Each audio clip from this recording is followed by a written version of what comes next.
네, 안녕하세요. 저는 충북대학교 국가위기관리연구소 재난안전혁신센터장 권설아 박사입니다. 만나서 반갑습니다.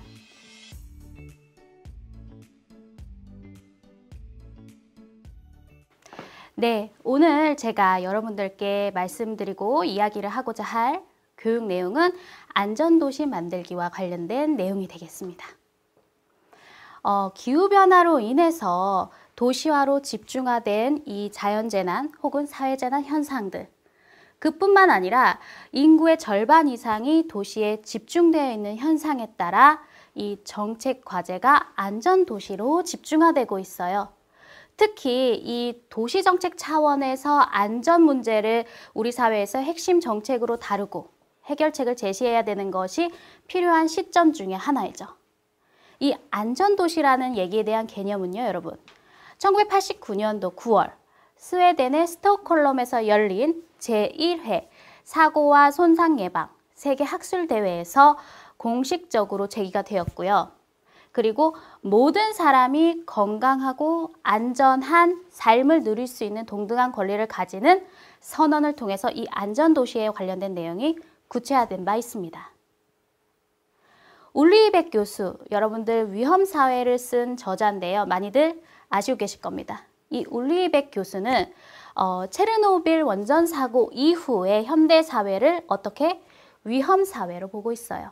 특히 이 현대사회에서 나타나는 다양한 위험 요인들, 그리고 이 변화무쌍한 위험 요소들 가운데 이 국가의 능력이 얼마만큼 미치는가, 그리고 국가의 능력은 과 예산은 무한하지 않다 하더라도 이 국가는 어느 정도 대응 능력과 역량을 갖춰야 되기 때문에 다각적인 노력이 필요한 거죠. 안전도시라는 내용이 있습니다, 여러분. 국가의 의무의 연장성, 국가의 의무와 목적이 무엇이 있죠, 여러분? 재난 및 안전관리 기본법을 살펴보면요, 여러분. 국가는요, 국민들의 재산과 생명을 보호하는 데 그 목적이 있어요. 그리고 지금 전 세계 인구뿐만 아니라 우리나라 인구의 절반 이상이 어디에 살고 있느냐? 도시에 살고 있습니다. 그렇다면 이 국가의 의무의 연장선은 안전한 도시를 만드는 것에도 있다라고 볼 수 있고요. 그리고 정책을 통해서 얼마만큼 우리가 안전도시를 구체화시키느냐, 또 정부의 안전관리, 위기관리의 목적에 있지 않은가 싶습니다. 이 안전도시에서 안전도시를 따로 떨어뜨려 놓고는 여러분 생각해서는 안 됩니다. 하나의 용어를 통해서 관련한 정책을 구체화하는 작업이 필요합니다. 안전도시, 그리고 여러분 요즘 많이 들어보셨다시피 스마트 도시라는 얘기가 있어요. 그렇다면 안전도시는 뭐고, 스마트 도시는 뭐고, 안전도시가 스마트 도시에 들어가 있는 거야? 혹은 스마트 도시가 안전도시에 들어가 있는 거야? 이러한 용어들이 혼재되어 있고 혼합되어 있는 문제점들이 있긴 있죠. 사실 이 안전도시 그리고 스마트시티라는 용어들은 각자의 이제 저자들이나 학자들마다 해석이 다양하게 이루어지곤 있는데, 사실 두 개념 모두 기본적으로는요, 이 시스템, 그 도시 구성의 시스템 안에 구성된 모든 요소들이 그 안에 삶을 살고 있는 사용자, 주민들이 되겠죠. 그리고 그 사회 안에 도시 환경, 그리고 그 자체에 있다라고 볼 수가 있겠습니다. 본래 이 안전도시 시스템에서 시작이 돼서 스마트 안전 시스템으로 변화한 것으로 볼 수가 있어서 이 스마트 시티의 개념이 안전도시에 뿌리를 두고 있다라고도 볼 수 있죠. 즉, 이 안전도시들이 갖고 있는 목표는 그 도시 안의 범죄 혹은 도시 안에 갖고 있는 다양한 폭력 요인들, 그리고 테러 요인들, 그리고 다양한 자연재난과 사회재난과 같은 위기 현상에 대한 대응의 필요성이 가속화되고 제기된 이후 이러한 것에 대한 대응, 그리고 그 안에 살고 있는 거주민들의 안전한 삶의 질 향상에 목적을 두고 있다라고 이해를 해주시면 되겠습니다. 사실 여러분, 이런 안전도시와 관련해서는 국제적인 기구라든가 정부에서 관련한 자격요건이라고 볼까요? 그런 것들이 있어요. 그 중에 하나 중에 하나가 그 UNDRR에서 하고 있는 방제안전도시 캠페인이 있습니다. 이 방제안전 도시 캠페인은 UNDRR, UN 산하에서 이제 재난 경감을 하고 있는 부서에서 하고 있는 건데 이 재난의 위험의 경감을 목적으로 개설된 이 UNDRR에서는 이 MCR 교육훈련 캠페인을 하고 있어요. MCR이 뭐냐면 Making City Resilience, 도시를 회복력을 강하게 만들어낸다. 도시의 회복력을, 복원력을 만들어낸다. 이 레질리언스 복원력과 관련된 얘기를 잠깐 해드리면요. 재난이 발생했을 때 얼마만큼 재난 발생 이전의 상태로 도시가 다시 원상복귀될 수 있는 능력을 갖고 있느냐를 측정하는 걸 우리는 회복력, 레질리언스라고 볼 수 있습니다. 그래서 얼마나 안전한 도시를 구축하고 있느냐를 우리는 MCR에 가입이 되어 있느냐, 되어 있지 않느냐라고 유엔에서는 흐름적으로 보고 있는데 이 유엔에서 하고 있는 그 MCR 캠페인 같은 경우에는 이렇듯 제가 좀 전에 말씀드렸던 도시의 재난에 대한 복원력의 활동을 올리고 그리고 재난 활동에서도 이 이해관계를 넓힘으로써 흔히 요즘 많이 말하고 있는 지속가능한 도시 개발을 지원하는 게 주 목적이 있습니다. 그렇다면 이 MCR 캠페인은 누가 가입하느냐? 정부가 가입하는 게 아니고요. 지방자치단체에서 각각 가입을 하게 돼 있어요. 그리고 이 지자체별로 캠페인에 저희 지자체에서는 이 캠페인에 참여하겠습니다 라고 동의를 한 이후에 그러면 MCR 캠페인에 참여를 하기 위해서는 이러한 것들과 관련된 활동을 해주셔야 됩니다 라는 걸 정해지고 그것에 대한 핵심 사항을 각각의 지자체들은 실천을 하게 돼 있죠. 현재 가입되어 있는 걸 살펴보면 전 세계 125개국 중에 한 4,300여 개의 도시들이 참여를 하고 있고 우리나라 지자체 같은 경우에는 무려 175개의 지자체가 현재 참여를 하고 있습니다. 광역 지자체로 한 15개, 기초로 따지면, 기초 시군구로 따지면 160개가 참여를 하고 있는데 여러분들은 아마 우리 지자체가 참여를 하고 있느냐, 하고 있지 않느냐 아실 수도 있고 모르실 수도 있을 거예요. 이런 걸 활동을 하고 있느냐라고 생각을 하실 텐데 이 MCR 캠페인에 참여하는 지자체들을 여러분 살펴보면요. 10가지를 해줘야 돼요. 첫 번째, 재난 복원력, 이 레질리언스를 위해서 조직 구성원들을 잘 구성하고 있느냐, 이행하고 있느냐. 그 조직 구성원들은 지자체에 있는 공무원, 거버넌스, 시민단체 이런 다양한 조직이 잘 운용되고 구성되어 있느냐를 의미합니다. 그리고 이 현재와 미래에 대한 위험 시나리오 이해를 활용하고 있느냐, 위험과 관련한 매뉴얼 시나리오를 갖추고 있느냐를 의미하죠. 근데 사실 우리나라 전국 중앙정부나 지자체에서는 이러한 시나리오나 매뉴얼을 각 재난 유형별로 갖고 있기 때문에 이 부분은 모든 지자체에서 갖추고 있지 않은 영역이지 않은가 싶습니다. 그 다음에는 재난 복원력을 위한 조직 구성원의 이행, 그리고 복원력이 가능한 도시 개발과 도시 설계를 제대로 하고 있는가. 그리고 그 도시에 갖고 있는 이 생태학적인 자연 생태계가 제대로 복원력을 갖추고 있느냐를 살펴보고요. 이 복원력을 위한 각각의 행정기관들 혹은 거버넌스 기구들이 제대로 된 역할을 하고 있느냐 이런 것들을 살펴보고 사회 기반 시설이 잘 구축이 되어 있는가. 사회 기반 시설이 노후화되어 있으면 여기 가입하기가 사실 조금 어렵겠죠. 그리고 효과적인 재난 대비와 대응력이 있고 복원과 더 나은 재건. 그러니까 재난이 발생하고 난 이후에 그 도시가 다시 회생과 더불어서 활발하게 움직일 수 있는 동력이 있느냐 이런 걸 살펴보는 겁니다. 그래서 2010년도부터 이 MCR 캠페인이 진행이 됐는데 지금 2021년이니까 한 10여 년이 흘렀죠. 유엔에서 한 10여 년 동안 이 MCR 캠페인을 이렇게 지켜봤더니 몇 가지 조금 문제점들이 나타나기 시작했습니다. 우리나라도 170여 개가 가입이 되어 있는데 사실 아시는 분들도 있고 모르시는 분들도 많죠. 그게 뭔지 모르는 분들도 많아요. 사실 이 MCR 캠페인이 이 10년 동안 이 재난 위험 경감과 이 회복력 레질리언스에 대한 이해도 인식을 높이는 데는 사실 긍정적인 요인을 미친 건 사실입니다. 왜냐면 작년 7월 기준으로 근 4,300여 개의 이 세계의 도시들이 캠페인에 가입을 했기 때문이죠. 이 캠페인에 대한 연구 결과를 좀 살펴봤더니 사실 이 재난의 경감과 관련된 전략들도 개발을 하고 다양한 기후변화에 대한 발전에 대한 모멘텀들도 모색은 했는데 사실 아쉬운 점이 하나가 있었다는 겁니다. 아까의 그 10가지 플랜이 있죠.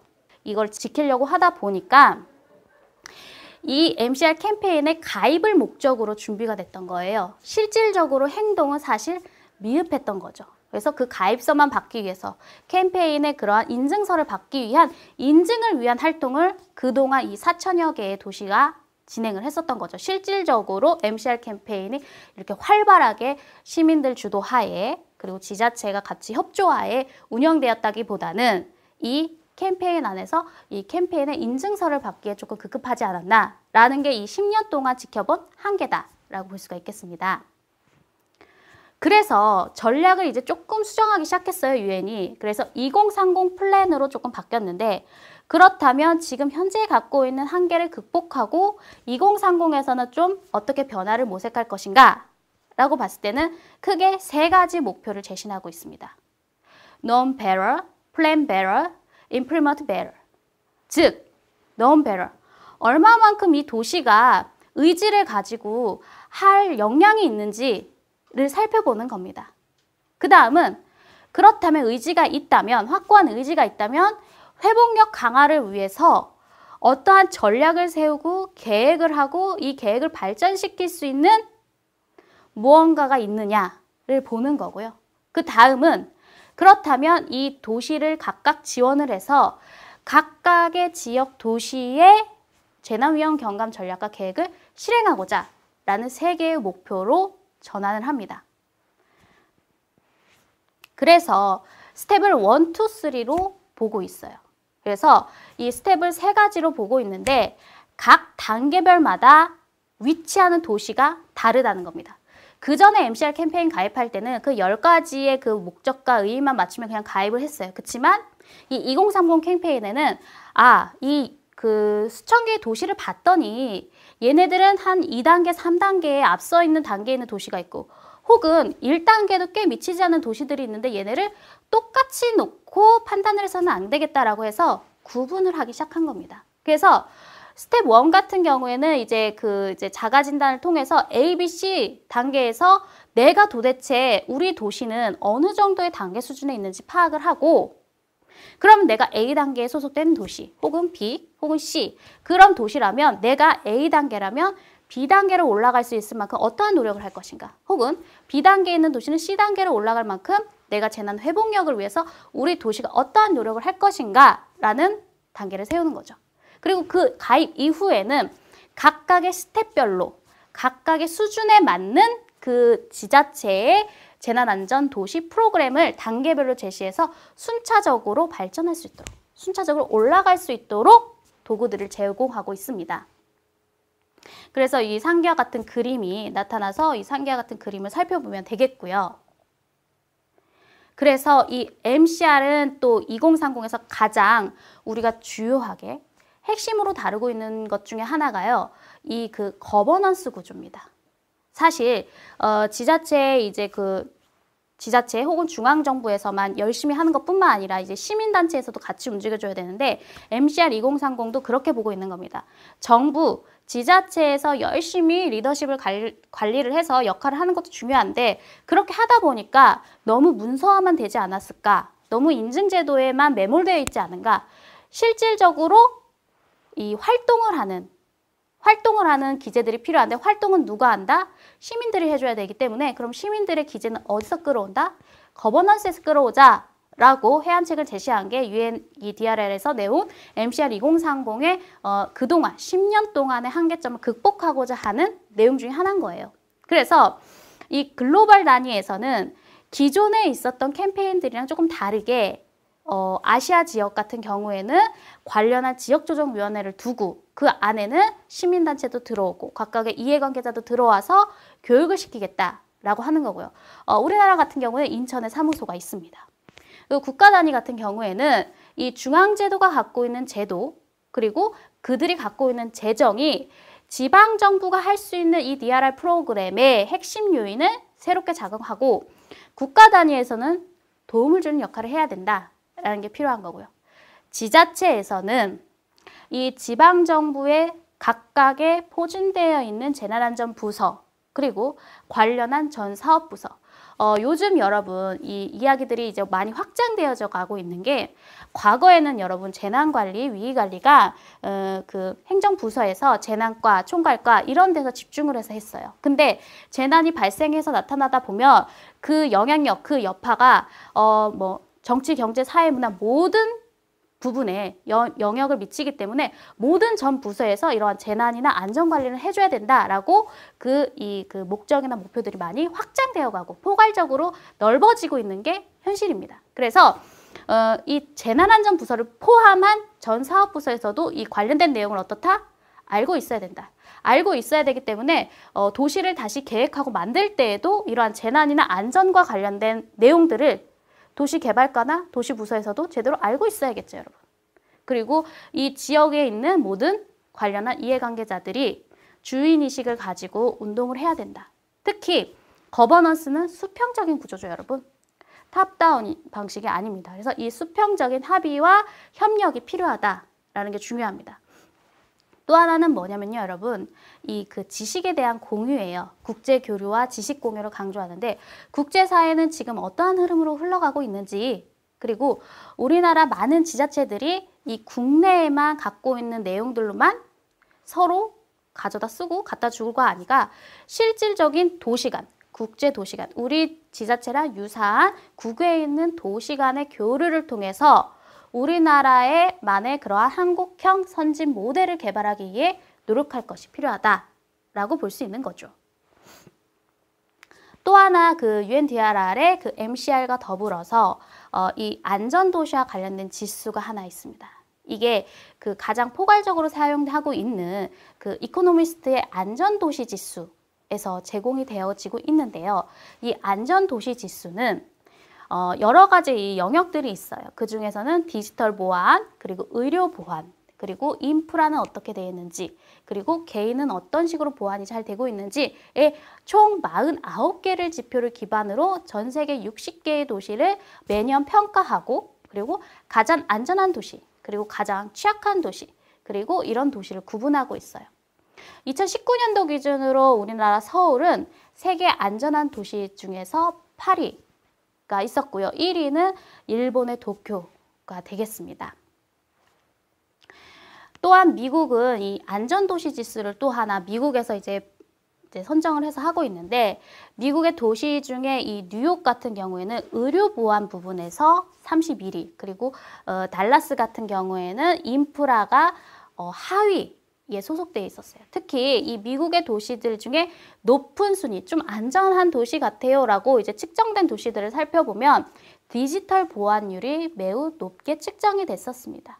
그래서 이 디지털 위험, 개인정보 위험, 뭐 사기 사건 뭐 이런 것들이 있죠. 이런 것들에 대한 위험 인식, 그리고 위협에 대응해서 사용되는 이런 IT 기술을 고려해서 개인정보 침해에 대한 두려움 없이 자유롭게 이러한 그 인프라망, 인터넷망을 사용할 수 있는 시민의 능력을 보는 거고요.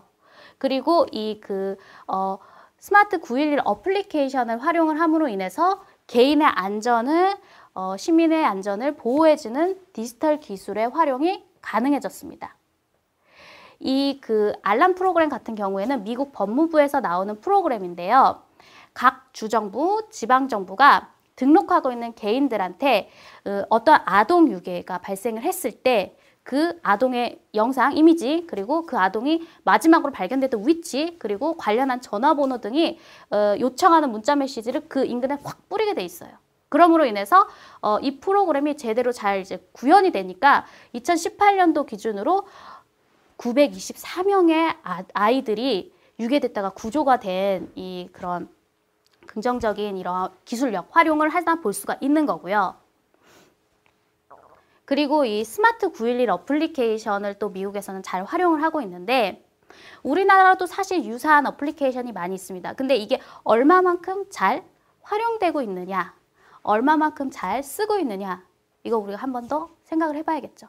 미국에 쓰고 있는 이 어플리케이션은요, 미국 전역에서 개인이 자신과 우리 가족의 개인 안전 프로필을 무료로 만들 수 있는 어플리케이션이에요. 그래서 이 프로필에는 내가 비상시에 이 911에 필요로 하는 모든 정보들이 바로 송출이 되는 거죠. 예를 들면 뭐 내가 이 건강상의 의료상의 뭐 천식이 있다든가 뭐 알러지가 있다든가 혹은 뭐 당뇨 질환이 있다든가 뭐 이러한 질환 같은 것도 다 정리가 되어 있는 거고, 우리 집에 불이 났는데 뭐 애완동물이 있다든가 이런 것도 다 넣을 수가 있는 거죠. 그리고 집 주소와 부동산 위치에서의 배치 뭐 이러한 다양한 것들을 넣게 돼 있어요. 그래서 미국의 일부 주나 지방 정부는 이 스마트 911 서비스를 또 통합해서 긴급 전화보다, 우리 119 긴급 전화 있죠. 112 긴급 전화. 이런 긴급 전화보다 더 이 어플리케이션이 효율적으로 처리가 가능하고 빨리 발송하고 그리고 즉각적으로 대응할 수 있도록 이 텔레커뮤니케이션 그리고 응급처치자한테 바로 전송이 되니까 이 응급구조자는 이렇기 때문에 갑자기 이런 위험이 발생했구나를 알 수 있는 거죠. 그래서 이러한 갑작스럽게 나타나는 구조 상황 속에서도 그 EMS 직원이나 소방관들한테 이런 정보가 같이 넘어가는 거예요. 그래서 이 프로필을 전달받은 사람으로 통해서 이 사람이 지속적으로 먹고 있는 뭐 약은 무엇인지, 이 사람이 무슨 알러지가 있는지 이런 정보를 제공받아서 119에서 이제 병원으로 실려온 이 환자들은 의료진이 더 훨씬 빠르게 알 수가 있겠죠. 그리고 훨씬 더 빠르고 효율적으로 약물을 투여할 수 있도록 도움을 주고 있다고 합니다. 그리고 소방관 같은 경우에는 이 다이렉트로 그 위치에 대한 부동산 정보를 제공받아서 이 구조자가 위치한 침실, 그러니까 그 건물 안에 어디에 침실이 있고 뭐 어디에 거실 이런 것까지 다 받아볼 수 있는 거예요. 그리고 뭐 상업용 건물이라든지 뭐 학교 건물이라든지 이런 경우에는 어디에 학생들이 분포된 이런 것들까지 자연히 알 수가 있는 거죠. 그래서 이러한 이 어플리케이션이나 정보를 활용을 함으로 인해서 실종된 아동에 대한 정보를 제공받아서 그런 것들을 수색한다든지 구조한다든지 이런 것들을 좀 더 효과적이고 효율적으로 활용하고 있다라고 볼 수가 있겠습니다. 네, 여러분 그리고 멕시코 매우 치안이 위험한 나라 중에 하나죠, 여러분. 멕시코에 여행 가서 휴대폰 전화만 받더라도 휴대폰이 도난당하고 잠깐 지갑 꺼내더라도 칼이 앞에서 왔다 갔다 할 만큼 매우 위험한 도시 중에 하나입니다. 이러한 세계 10대 치안 불안 도시 중 6곳을 차지하고 있는 이 멕시코가 공공안전 개선을 위한 정책을 수행하기 시작했어요. 2009년, 조금 과거죠. 2009년 이 멕시코 시티를 안전하게 만들겠어 라는 이 안전도시 프로젝트를 추진하기 위해서 이 멕시코 시티 수도의 거리에요 15,000개의 CCTV를 설치했어요. 이 15,000개의 CCTV를 설치하고 큰 소란이 발생했을 경우라든지 지진이 발생했을 경우라든지 공공질서의 메시지를 송출하기 위해서 이 패닉 버튼을 그 CCTV 근간에다 설치를 하고요. 확성기를 통해서 문제가 발생했을 때 안전 메시지를 이제 송출을 하는 거죠. 그래서 이러한 프로젝트를 수행한 결과 10년 동안요. 경찰의 평균 응답률이 그전에는 12분이었어요. 한번 전화를 걸고 위험하다고 하거나 혹은 경찰서에 가서 얘기를 하더라도 12분이라는 응답 시간이 걸렸다는 거죠. 그랬는데 10년이 지나고 봤더니 이 10년의 캠페인을 해봤더니 이 12분이었던 경찰의 응답률이 몇 분? 2분으로 줄었어요. 그리고 범죄율도 56%로 절반이 넘게 감소가 됐습니다. 뿐만 아니라 여기서는 자동차 절도도 매우 흔하게 발생을 했는데 이 자동차 절도율도 58%, 그리고 보험료도 30%나 줄어들면서 경제적으로도 좀 안정화로 유지가 될 수 있겠다라는 결과를 보여주고 있는 거죠. 그렇다면 우리나라가 안전도시가 갖고 있는 일반적인 한계점들은 무엇이 있느냐? 우리나라도 안전도시 많이 캠페인을 하죠. 첫 번째는 이 재난관리 책임기관의 정보에 단순하게 취합을 합니다. 안전도시 캠페인에서 안전인증을 받기 위해서 거의 대부분 그런 거예요. 그래서 이 인증을 받기 위해서 우리 시, 우리 도, 우리 지자체는 안전도시예요 라고 이러한 홍보를 하기 위해서 그럼 인증 제도를 받아야 되는데 제도에 따른 그 인증서를 받기 위한 단순한 정보를 취합하는 수준이다. 실질적으로 안전한 도시를 위해서 시민과 함께, 지자체와 시민과 거버넌스 함께 움직여서 뭔가를 보여주는 액션이 아니고 하나의 문서와 문건을 받기 위한 정보 취합 수준이다 라는 게 한계점이 있는 거고요. 그리고 이 일부 정보는 내부망을 이용하는 듯 제한적으로 공개가 되어 있습니다. 여러분, 홍수 지도가 있어요. 우리나라에 그 홍수가 얼마만큼 발생을 하느냐에 따른 홍수 지도가 있는데 되게 우리나라 예산을 많이 투입을 해서 이 홍수 지도를 만들어냈는데 공개를 안 하고 있습니다. 공개를 잘 안 하고 있어요. 왜냐? 부동산 값 때문에 공개를 이제 거부를 하고 있는 지자체 그리고 주민들이 있어서 공개가 안 되고 있어요. 즉, 이러한 주요한 정보들이 제한적으로만 공개가 되고 있다라는 게 문제점이 있는 거고요. 또한 광역자치단체 단위 정보 공개 등 이 시군구 단위로 내려가면 더 세부 정보가 부족합니다. 사실 재난연보, 재난연감, 재해연보, 재해연감이라는 이 통계 서비스 프로그램들이 있는데 이게 시군구로 내려갈수록 정보들은 사실 조금 빈약합니다. 그리고 과거지향적인 정책 뭐냐면요. 사실 요즘 재난관리 정책은 예방과 대비에 포커싱을 맞추는데 과거에는 무엇이었냐. 재난이 일어나고 난 다음에 잘 복구하면 돼. 잘 회복시키면 돼. 였거든요. 근데 요즘은 미리 예방해야 돼 라는데 아직까지도 과거지향적인. 미리 돈을 썼다가 재난이 안 일어나면 그 돈 그냥 날아가는 거 아닙니까? 재난이 일어나고 난 다음에 복구나 제대로 하면 되죠. 라고 하는 이러한 과거지향적인 사고 발생으로 인해서 예방 기능은 계속적으로 저하가 되고 있는 거고요. 그렇기 때문에 어때요? 예산을 투입을 제대로 안 해요. 그렇기 때문에 계획 실행이나 수단이 줄어듭니다. 그리고 중앙정부와 지방정부가 일방적인 관계 혹은 이 예산을 주고받는 이 시혜적인 관계에 있다 보니까 재난관리가 탑다운 형식으로밖에 갈 수가 없는 거고요. 그렇게 하향식 사업이 참여하게 되다 보니 민간 협력 시스템 원활하게 이루어지기 어렵겠죠. 그리고 지방자치단체에서도 제가 아까 얘기했듯이 재난 그리고 위기관리 재난부서에서 행정부서에서 하도록 해라고 하니까 도시계획은 도시계획부서가 하겠죠. 서로 간이 연계성이 없으니까 도시를 계획할 때도 이 재난과 관련된 내용이 들어와야 되는데 그게 원활하게 이루어지지 못한다라는 이 한계점들이 있는 거고요. 그리고 어찌 됐든 여러분 사람이 움직여야 되는 거, 행동을 하기 위해서는 인식이 바뀌어야 돼요. 내가 위험하다고 인식을 하고 난 다음에 행동을 하게 되는 거거든요. 전혀 위험하다고 인식을 하지 못하면요. 행동하지 않습니다. 그러면 위험하다고 인식하게 되는 것, 내가 나를 지켜야 된다라고 생각하게 되는 것, 나의 가족을 지켜야 돼라고 생각하게 되는 것, 그보다 좀 더 확장해서 우리 마을, 우리 도시를 안전하게 지켰으면 좋겠다라고 인식을 해야지 사람이 행동을 하는데 이 인식을 바꾸는 것이 누가 하느냐? 교육의 역할, 훈련의 역할이에요. 그렇지만 이런 교육, 훈련, 홍보가 어떻다? 생각보다 미흡하다라는 거죠. 그리고 안전 예방이나 대응 측면에서도 그렇기 때문에 시민들의 인식조차가 위험하다고 생각하지 않는데요. 행동하지 못하겠죠. 이러한 우리나라가 갖고 있는 안전도시 한계점들이 있습니다. 그리고 이 중앙정부와 지방정부의 역할과 분담이 사실 모호해요. 사실 중앙정부는 행정이나 재정적인 지원에 치중하고 실질적으로 재난재해의 역할을 해줘야 되는 게 지방정부이지만 실질적으로는 그러한 관계성이 모호하게 운영이 되고요.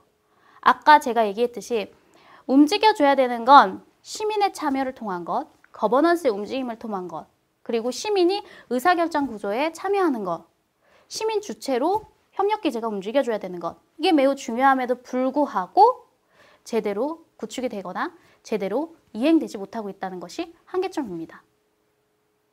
그래서 여러분 제가 마지막으로 사례를 하나 좀 드릴 텐데요. 이 안전도시 만들기 가이드라인 미국의 이 로건시에서 한 건데 제가 이제 이 PPT로는 몇 장에 걸쳐서 되어 있지만 사실 이거는 한두 장 정도의 브로셔 형태로밖에 제작이 안 되어 있습니다. 사실 우리나라 위기관리 안전관리 매뉴얼 보면 막 이만큼 두께가 너무 두꺼워요. 그래서 실질적으로 재난 피해나 위험 상황이 나타났을 때 그 두꺼운 책을 보기에 너무 버거워합니다. 공무원들이요. 그래서 좀 단촐했으면 좋겠습니다. 간결했으면 좋겠습니다. 라고 얘기하죠. 외국 같은 경우에는 이러한 안전도시 만들기 가이드라인, 뭐 매뉴얼 정말 심플합니다. 정말 간단해요. 근데 심플하고 간단한데 거기에 플러스 쉽게 만들었어요. 즉, 내가 다른 부서에서 일을 하다가 당장 투입이 돼도 그 브로셔 한 두 장만 딱 보면 아, 이런 상황이 발생했을 때 내가 이런 역할을 해야 되는구나. 이런 일을 해야 되는구나. 매우 쉽게 설명이 되어 있습니다. 한번 살펴볼게요. 이 로건시 안전도시 전략 실행계획 2016년도, 2020년도 아마 2021년 올해부터 또 다시 계획을 수립할 예정인 것 같아요. 그래서 이 브로셔를 살펴보면요. 처음에는 이제 그 비전과 전략을 되게 간결하게 설명을 해주고 있습니다. 이거는 제가 이제 뭐 해석을 해놓고 이제 풀었으니까 이렇게 길게 나타나 있는 건데요. 실제 브로셔를 보면 매우 간결합니다. 그 안에 들어있는 내용을 보면요.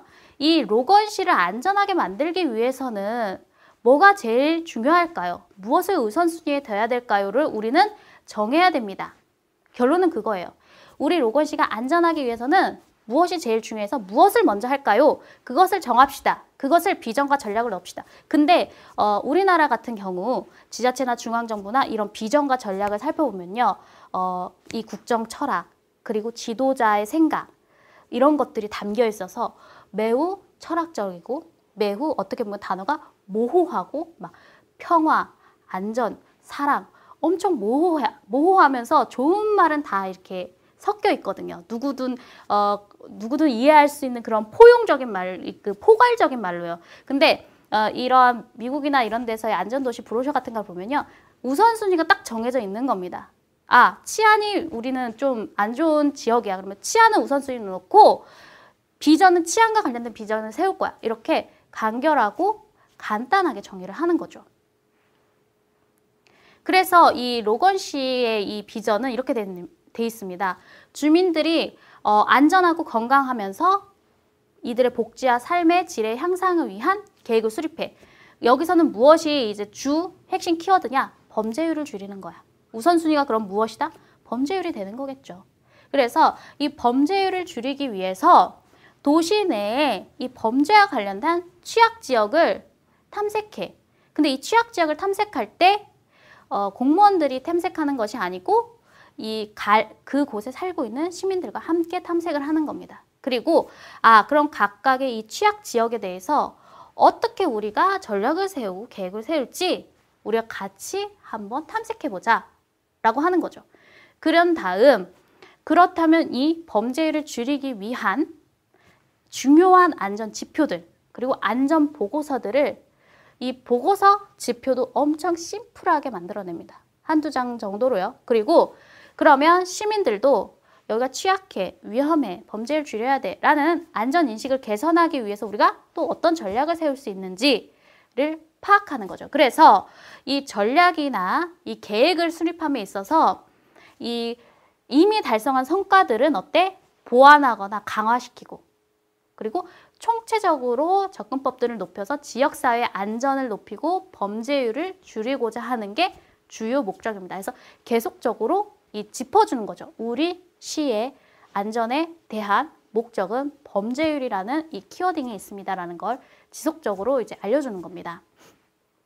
그리고 우선순위에 따라서 이렇게 실행을 하겠다라는 거죠. 그래서 지역사회의 안전을 보장하기 위해서 이 범죄율과 관련된 우선순위 실행 계획을 수행을 하고요. 그리고 13년도부터 18년도까지는 공동계획을 통해서 범죄 예방이 왜 필요한지 중요성을 누구한테 인식시켜줘야 돼요? 그 로건시에 살고 있는 주민들한테 인식을 시켜줘야겠죠.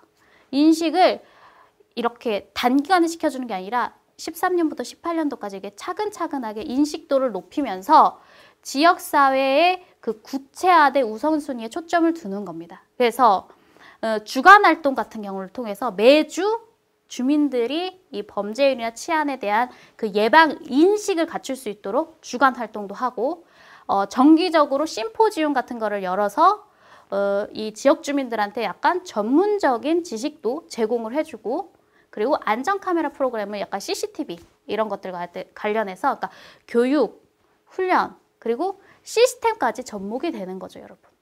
그래서 주요 안전지표를 평가하는데 사실 우리나라 정부나 뭐 지자체에서 관련한 지표들이 엄청 많은 지표들이 있어요. 근데 이제 이 로건시 같은 경우에는 지표들을 주민들이 이해하기 쉽게 그리고 주민들이 체감하기 쉽게 단순하고 명료하게 지정을 합니다. 예를 들면 이런 거죠. 주민들이 얼마나 안전하게 내가 느끼고 있는지, 그리고 주민들이 강한 공동체 의식, 함께 삶을 사는 사회를 얼마만큼 느끼고 있는지, 내 주변에 있는 이웃을 믿지 못하면 내가 살고 있는 지역도 안전하다고 믿지 못하잖아요. 그렇기 때문에 얼마만큼 내가 살고 있는 이 공동체 커뮤니티가 끈끈한 결속력으로 묶여 있는지도 그러한 인식도도 보는 거예요. 그렇기 때문에 이런 주간 활동도 하는 거고요. 그러면서 그렇다면 공공공간에 대한 이용에 대한 거부감.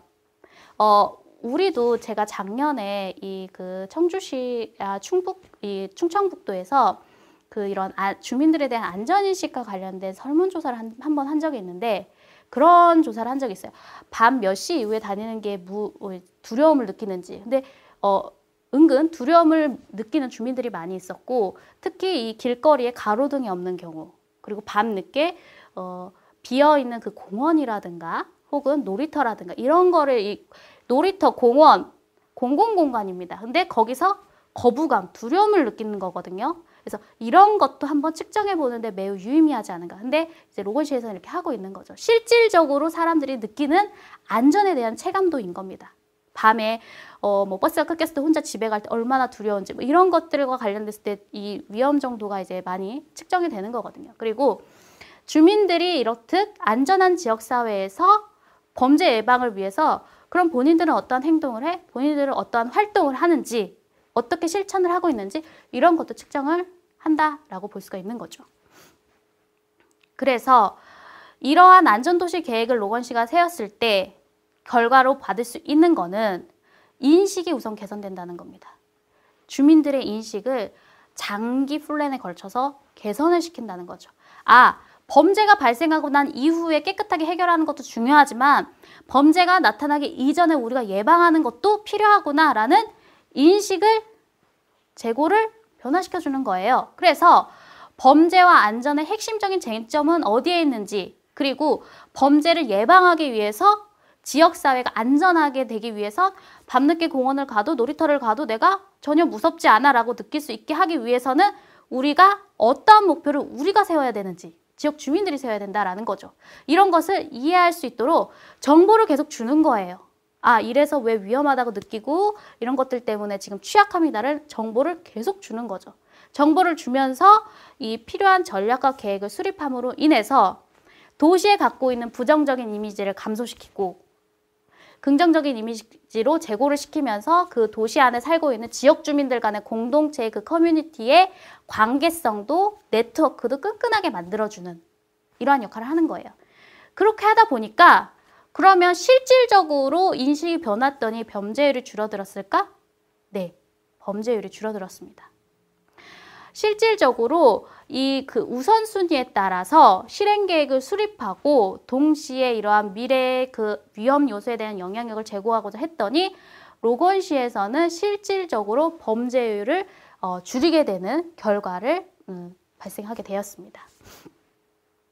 그래서 이 안전한 지역사회를 위한 핵심 영역이 크게 5가지가 있는데요. 이 부분은 우리도 조금 좀 가져다가 쓸만한 부분이 있지 않은가 싶습니다. 첫 번째는 제대로 된 전략을 세우자. 즉 우선순위를 만들자. 가치, 철학을 담는 것도 매우 중요하지만 실질적인 우선순위, 이해할 수 있는 우선순위야 전략을 세우는 것도 매우 중요한 거죠. 어디가 위험한지, 왜 위험한지, 무엇이 취약한지, 그럼 무엇부터 고칠 것인지라는 이런 구체적인 전략이 필요한 겁니다. 다음으로는 이 커뮤니티 간에, 이 공동체 구성원들 간에 끈끈한 관계를 끈끈한 네트워크를 얼마나 성공적으로 만드느냐도 지자체가 해야 할 노력 중에 하나인 겁니다. 얼마만큼 그 지역에 내가 살고 있는데 나는 여기를 빨리 벗어나고 싶어가 아니고 나는 여기서 평생 살아도 나는 여기 지역 주민으로서 자긍심과 자부심을 갖고 있어. 우리 지역 얼마나 안전한데. 이런 것들과 관련한 소셜 네트워크를 얼마나 끈끈하게 잘 만들어내는가도 이 안전도시 만들기의 성공 요인 중에 하나다라고 볼 수 있는 거고요. 세 번째는 그래, 시민들의 인식이 바뀌었어요. 활동을 하고 싶겠죠. 안전한 도시를 만들기 위한 활동을 하고 싶은데 활동을 하려면 주민들끼리 모일 수 있는 공간, 활동을 할 수 있는 공간을 만들어줘야 돼요. 이걸 우리는 스페이스, 플레이스라고 얘기를 하는데 이 안전하고 편안한 지역사회를 형성하기 위해서 지역 주민들이 활동을 할 수 있는 그리고 협의를 할 수 있는 계속 논의의 장을 만들어야 되는 거거든요. 이 논의의 장을 할 수 있는 장소와 공간을 만들어주는 것도 중요하다라는 거죠. 그냥 어느 누구 집에 오늘은 모이고 이게 아니고 어느 하나의 커뮤니티를 딱 만들어 놓고 거기서는 안전한 도시 만들기 위해서 정기적으로 주기적으로 교육도 하고 회의도 하고 그리고 뭐 아카데미도 하고 뭐 이런 식의 공간이 필요하다는 겁니다. 이러한 공간이 마련이 되고 공간에 사람이 모이게 되면 자연스럽게 파트너십이 형성된다라고 보게 되는 거죠. 그리고 이 파트너십 형성을 통해서 지역 주민들은 정기적으로 지속적으로 의사소통과 커뮤니케이션을 통해서 계속적으로 본인들이 안전한 도시와 마을을 만들기 위해서 자연스럽게 노력을 하고 활동을 하게 될 것이다 라는 게 이 핵심 영역 중에 하나다라고 볼 수가 있겠습니다. 그래서요, 이 미래 사회의 안전도시를 형성하기 위해서는 우리는 흔히 사용하고 있는 안전지수, 뭐 부패지수, 안전지표 혹은 제가 아까 설명해드린 UNDRR의 방제도시 가입을 위해서 문서를 위한 작업, 하나의 자격증만을 따기 위한 이러한 작업뿐만 아니라 실질적이고 우리가 행해야 되는 실무 가이드라인 한두 장짜리의 그런 브로셔가 필요한 거예요. 특히 우리나라라는 이 한국의 국가적인 특성 그리고 각 시군구별로 지역적, 문화적, 역사적인 지역적인 특성을 고려해서 우리 지자체, 우리 도시, 우리 시군구는 무엇이 우선순위야? 우선순위 같지 않습니다. 우선순위를 추출해서 현실적인 실행 계획을 만들어내는 게 매우 중요하죠. 우리 흔히 얘기하는 지금 이 4차 산업혁명 시대에 첨단 기술, 다른 나라보다 우리도 월등히 앞서가 있죠. 제대로 활용할 수 있을 겁니다. 우리도 미국보다도 더 훌륭한 어플리케이션 이미 갖고 있을 거예요. 근데 얼마만큼 활용을 하고 있느냐, 얼마만큼 안전도시 계획에 이런 어플리케이션을 활용하고 있는지가 우리가 한 번쯤 확인해 볼 시점이지 않은가 싶습니다. 그리고 여기서 가장 중요한 거는요.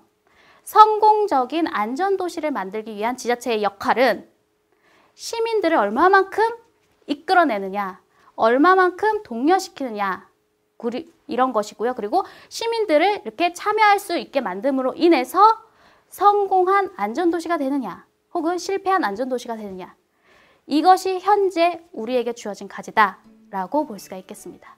네, 이것으로 저의 수업을 정리하도록 하겠습니다. 감사합니다.